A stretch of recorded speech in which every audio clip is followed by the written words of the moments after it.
Hi friends, எல்லாருக்கும் வணக்கம். இன்னைக்கு வெயிட் லாஸ் ஜேர்னி 100 டேஸ் சேலஞ்சில் டே 3. என் கூட சேர்ந்து வெயிட் லாஸ் ஜேர்னி யாராவது தொடங்கியிருக்கீங்கன்னு சொல்லிட்டு மறக்காமல் கமெண்ட் பண்ணுங்கள். கண்டிப்பாக வெயிட்டை வந்து நம்ம கரெக்டாக வச்சுக்கிறது ரொம்ப நல்லதுங்க. வெயிட் அதிகமாக இருந்தால் நமக்கு வந்து தேவையில்லாத கால் வலி, இன்னும் தேவையில்லாத பல பிரச்சனைகள் வரும்.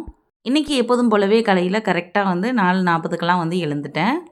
இன்றைக்கி வெயிட் பார்த்தீங்கன்னா 84.8. நேற்றை விட ஒரு 300 கிராம் வந்து இன்றைக்கி குறைஞ்சிருக்கு. இப்போ வந்து ஸ்டெப்ஸ் பார்த்தீங்கன்னா 0ல் இருக்குது. இன்றைக்கி வந்து 10,000க்கு மேலே கம்ப்ளீட் பண்ணணும். இப்போ எக்ஸசைஸ் பண்ணுறதுக்கு முன்னாடி ஒரு கிளாஸ் ஜீரகம் தண்ணி வந்து குடிச்சிட்டேன். ஜீரக தண்ணி குடிச்சிட்டு அதுக்கப்புறம் 1 மணி நேரம் வந்து எக்ஸசைஸ் பண்ணணும். காலையில் 5 to 6 வந்து 1 மணி நேரம் ஜும்பா டான்ஸ் அந்த எக்ஸசைஸ் தான் வந்து பண்ணேன். இது கொஞ்சம் பண்ணுறதுக்கு ரொம்ப ஈஸியாக இருக்கும். நம்ம ரொம்ப ஹார்ட் ஒர்க் பண்ண தேவையில்ல. அதுக்காக தான் இது பண்ணுறது.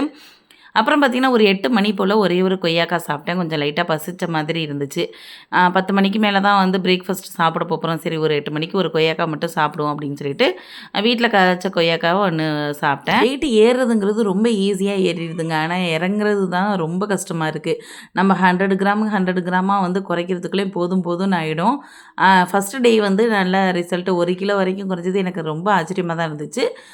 இன்றைக்கி வந்து 300 கிராம் பரவாயில்ல. இதுவுமே நல்ல ரிசல்ட் தான். எடுத்தோடனே ரொம்பவும் குறைக்கக்கூடாது. நம்ம ஒரு 1 மந்த்துக்கே வந்து 5 கேஜிஸ் அப்படிங்கிறது தான் வந்து ஓரளவுக்கு ஓகே. ரொம்பவும் குறைச்சிட்டோம் அப்படின்னா நமக்கு உடம்புல வந்து ஹெல்த் இல்லாமல் போயிடும். சக்தி இல்லாத மாதிரி ஆகிடும். ஒரு மாதிரி விடன்னு நமக்கு வந்து மயக்கம் வர மாதிரி ஆகிடும்.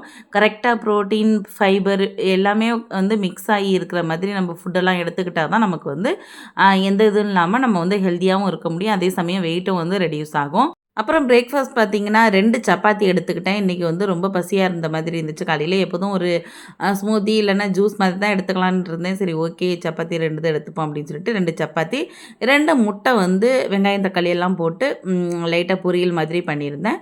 அதை தான் வந்து அதுக்கு சப்பாத்திக்கு வந்து எடுத்துக்கிட்டேன், தொட்டுக்கிட்டு சாப்பிட்டேன். ஒரு நாளைக்கு மினிமம் வந்து 4 லிட்டர் அது வந்து தண்ணி குடிக்கணும். நான் வந்து 5 லிட்டர் வரைக்கும் குடிச்சிக்கிட்டு இருக்கேன். நம்ம வந்து எவ்வளோவுக்கு எவ்வளோ தண்ணி எடுத்துக்கிறோமோ அவ்வளோக்கு எவ்வளோ நல்லது. அதனால் மினிமம் 4 லிட்டர் to 5 லிட்டர் அது குடிச்சிருங்க ஒரு நாளைக்கு.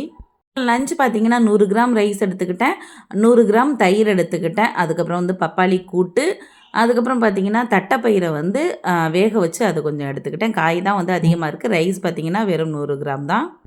ஈவினிங் 6 o'clock போல் ஒரு வாழைப்பழம் சாப்பிட்டேன். அதுக்கப்புறம் அவ்வளோதான். நைட்டு வரைக்கும் தண்ணீர் மட்டும் தான் குடிக்கணும். ஸ்டெப்ஸ் பார்த்திங்கன்னா 12,500 வந்து கம்ப்ளீட் பண்ணியாச்சு.